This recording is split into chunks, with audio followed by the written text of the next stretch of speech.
I'm going to show you how to install this dash cam or any other dash cam really into your car. There's a couple of different ways to do it. They usually come with a charger plug that you can just plug into your cigarette lighter and wire it all throughout, from the bottom of your steering console through the A-pillar, through the liner, and it'll be mounted on your windshield like so. There's another way to mount it if you don't want to use your cigarette lighter. There is some wiring and soldering involved, and I'm going to show you how to do that in this video.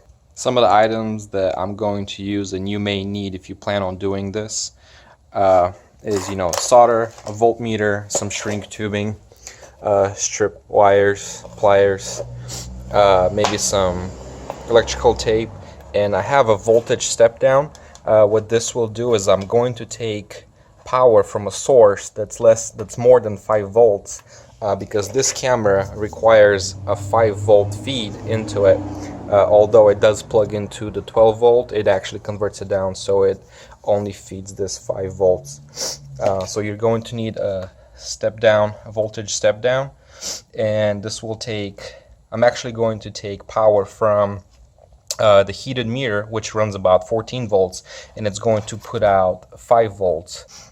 So here is the camera itself. It has a 3M dual adhesive tape that you stick onto the windshield, and this is the cable that they supply you with. Now this just plugs into your cigarette lighter, 12 volt, and it converts it down to a 5 volt, 1.5 amps, and it comes through this old USB type plug.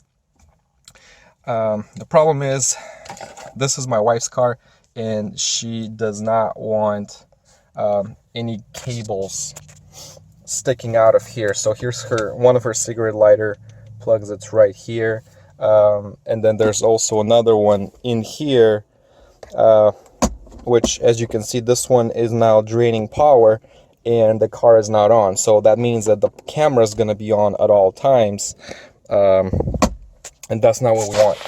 So what I'm going to do is, well, they actually give you another cable. They give you a USB cable which you can plug into a USB plug, which this car also has, but that's also useless because although it is 5 volt, it's going to record all the time. So it's going to drain the battery at all times and record when the car is parked in the garage, and I don't really want it to do that.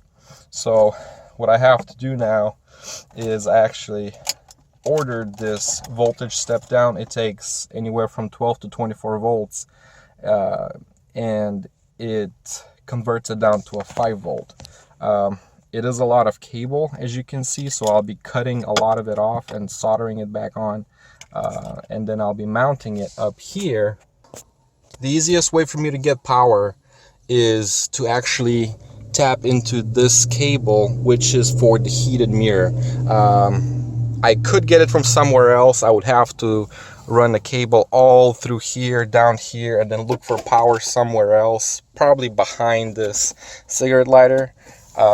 But then that doesn't do me any good because then the cigarette lighter is on at all times. I need power supply that only works, that only puts out power when the car is running, like I said. So the only other option for me, and this is a Ford Fusion, so if you have the same car, this might be helpful to you. If not, then you just have to be creative. But I measured the power on these two wires, that gray and the blue, long time ago, maybe a month ago, and I know that it puts out about 14 volts, and it's to heat up the mirror. It's a heated mirror for some reason. This is me on my cell phone. And so I'm going to tap into these two wires, into the voltage. It'll come into here, into the voltage step down. Then this goes in its own housing, which is this piece right here. And then I'm going to also cut this cable shorter that's going to go into the camera. So I have my tools here.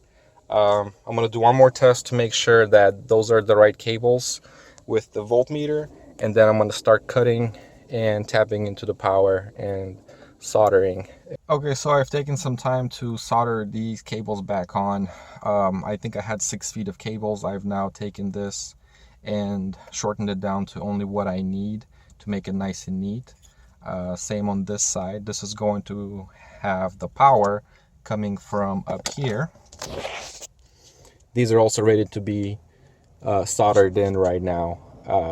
So once I'm going to test it out before I solder it, just by connecting them, and then once I make sure that everything works, I will put solder on. Okay, so now I'm pre-testing everything right before I solder it. I have my power 14 volts going into here, and over here is the plug that goes into the camera. So if I have connected everything right, then once I start the car, this should read roughly around 5 volts. And let's give it a go.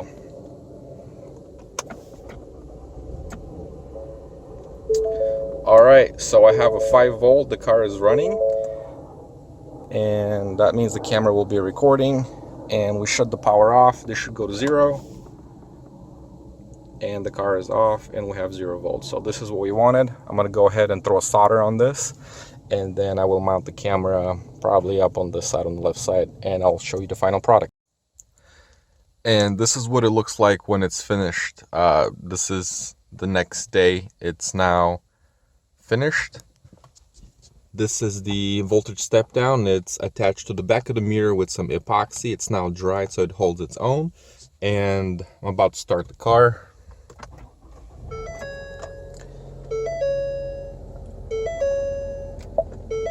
And the camera turns on automatically, and it starts recording automatically, so you never have to do anything. It's got an SD card in here. If you ever need to view something, you can take it out and plug it into your computer, view the file, save it, and do whatever you need to do with it. I'm going to peel this off,